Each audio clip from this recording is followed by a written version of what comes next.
जयशंकर प्रसाद के बारे में पढ़ेंगे। तो पहले जयशंकर प्रसाद का जीवनी देख लेते हैं। इनका जीवन परिचय देखते हैं।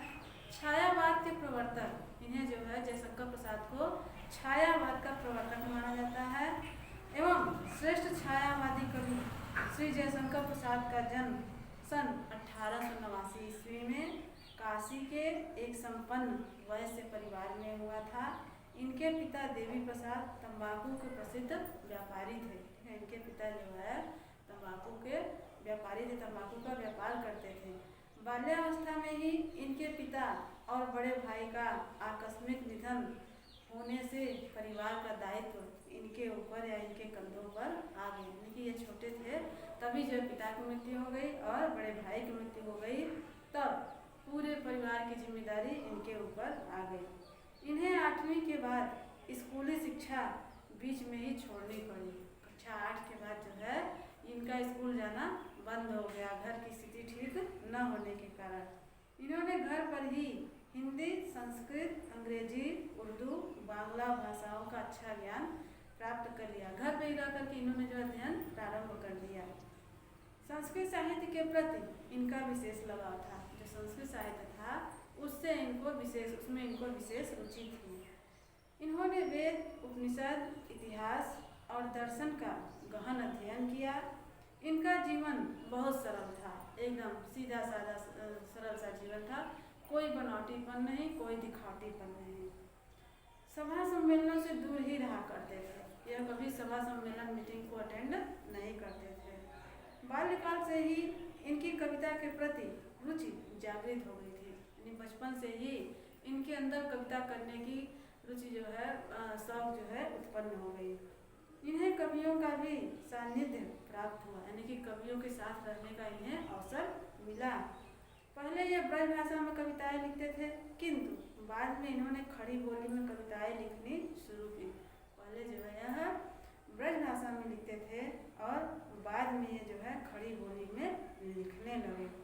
अपना पैतृक कार्य करते करते भी इनका मन कविता में रमा रहता, यानी कि अपने पूर्वजों के व्यापार को, पैतृक कार्य को करते करते वो भी कार्य करते थे और कविताओं में भी इनका मन जो है लगा रहता था। और अवसर मिलते ही ये अपने भावों की अनुभूतियों को दुकान की बही खातों के पन्नों पर ही उतार दिया करते थे। जब मन में कल्पनाएं आ जाती थी तो दुकान का जो बही खाता था उसी में अपने मन की कल्पना को यह उतार देते थे, अर्थात लिख दिया करते थे। प्रसाद जी बहुमुखी प्रतिभा संपन्न थे। ठीक है, इनके अंदर अनेक कलाएं विद्यमान थी। यह प्रतिभा संपन्न तथा शिव के उपासक थे। ऐसा माना जाता है कि यह शिव जी के भक्त थे। अपने जीवन संघर्षों, आत्मीय जनों से बिछड़ना, आर्तभाव तथा पत्नी वियोग आदि कष्टपूर्ण जीवन को झेलते हुए, यानी इनको जो है जीवन में अनेकों कष्टों का सामना करना पड़ा। हिंदी काव्य जगत को इन्होंने काव्य रूपी बहुमूल्य रत्न दिए। काव्य रूपी इन्होंने बहुमूल्य रत्न हिंदी जगत को दिए। अत्यधिक श्रम और क्षय रोग, अत्यधिक श्रम करने के कारण और क्षय रोग अर्थात टीबी से पीड़ित रहने के कारण सन 1937 ईस्वी में मात्र 48 वर्ष की अल्पायु में ही इनका निधन हो गया। ठीक है, इनका साहित्यिक परिचय देख लेंगे।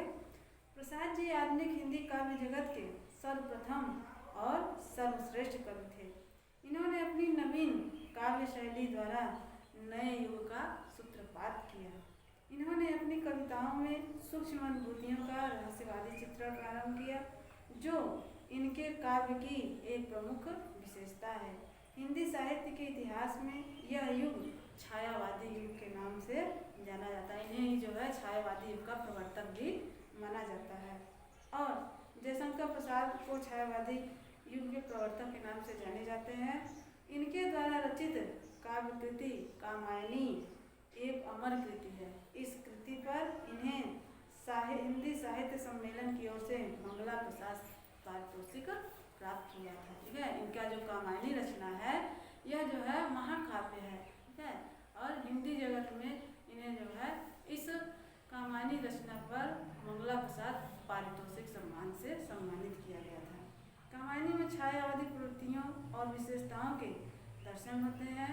इनके काव्य का मुख्य आधार प्रेम और सौंदर्य रहा है। प्रसाद जी ने हंस और इंदु नामक पत्रिकाओं का भी प्रकाशन कराया। इनकी रचनाएं देख लेंगे। काव्य संग्रह में है कामायनी, आंसू, झरना, लहर, और नाटक में है इनका स्कंदगुप्त, चंद्रगुप्त, विशाख, जन्मेजय का नागयज्ञ, कामना, ध्रुवस्वामिनी, राजश्री, कल्याणी, अजातशत्रु, एक घूंट, प्रायश्चित आदि नाटकों की रचना उन्होंने की है। इनका उपन्यास इनके मात्र 3 हैं, कंकाल, तितली और इरावती। इरावती इनका अपूर्ण उपन्यास है। अब इनका कहानी क्या है? प्रतिध्वनि, छाया, आकाशदीप, आंधी, इंद्रजाल। ठीक है। और इनका निबंध क्या है? काव्य और कला। ठीक है। अब देखिए इनका साहित्य में स्थान क्या है। जयशंकर प्रसाद जी विशद एवं विराट विलक्षण प्रतिभा वाले व्यक्तित्व के स्वामी थे। इनमें हिंदी साहित्य को समृद्ध बनाने की अपार संभावनाएं छिपी हुई थी। इन्होंने हिंदी साहित्य में जिस विधा में भी अपनी लेखनी चलाई, उसी विधा में इन्हें अपार ख्याति प्राप्त हुई। इनकी कृतियाँ हिंदी साहित्य के अमूल्य रत्न हैं, जिनका हिंदी साहित्य में ऐतिहासिक विकास में महत्वपूर्ण स्थान है। प्रसाद जी ने एक नए युग का सूत्रपात किया। कविता को सूक्ष्मता, सौंदर्य और रमणीयता के शिखर पर पहुंचाने वाले प्रसाद जी का हिंदी साहित्य जगत में सम्मानित और मूर्धन्य स्थान है। अब इनके जयशंकर प्रसाद के पुनर्मिलन के बारे में हम पढ़ेंगे। ठीक है। ये जो पुनर्मिलन है, यह जो है कामायनी महाकाव्य के निर्वेद सर्ग से लिया गया है। इस कामायनी में कितने सर्ग है? 15 सर्ग है। ये कामायनी में 15 सर्ग है, तो 15 सर्गों में निर्वेद सर्ग से यह लिया गया है।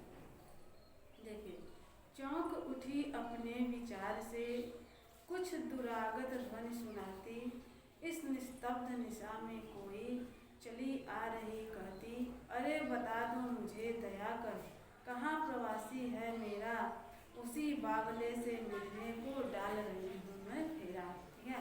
देखिए पहले इसका शब्दार्थ देख लेंगे।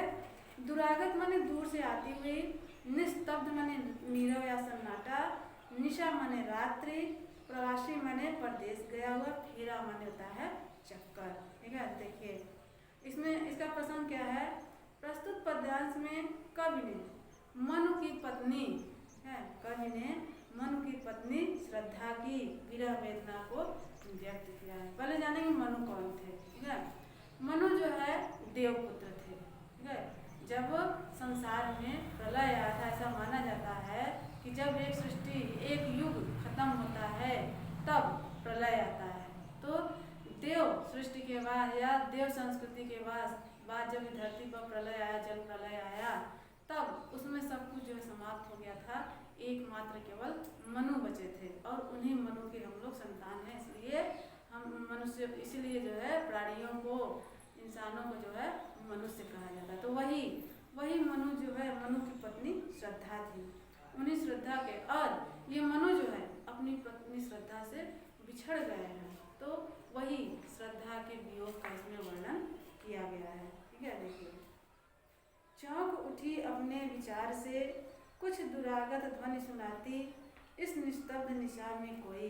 कहते हैं प्रसाद जी कि इड़ा जो है सारस्वत नगर की रानी है। ठीक है। जो बुद्धि का प्रतीक है। तो इड़ा अपने विचारों में खोई हुई थी, तभी उसे दूर से, ठीक है, यहाँ पे इड़ा को यह सब आभास होता है कि तभी उसे दूर से आती हुई आवाज सुनाई दी। चौंक उठी अपने विचार से। लेकिन इड़ा नाम की जो स्त्री थी वह अपने विचारों में खोई हुई थी, लेकिन तभी उसे दूर से आती हुई आवाज सुनाई देती है, जिस आवाज को सुनकर वह चौंक पड़ी।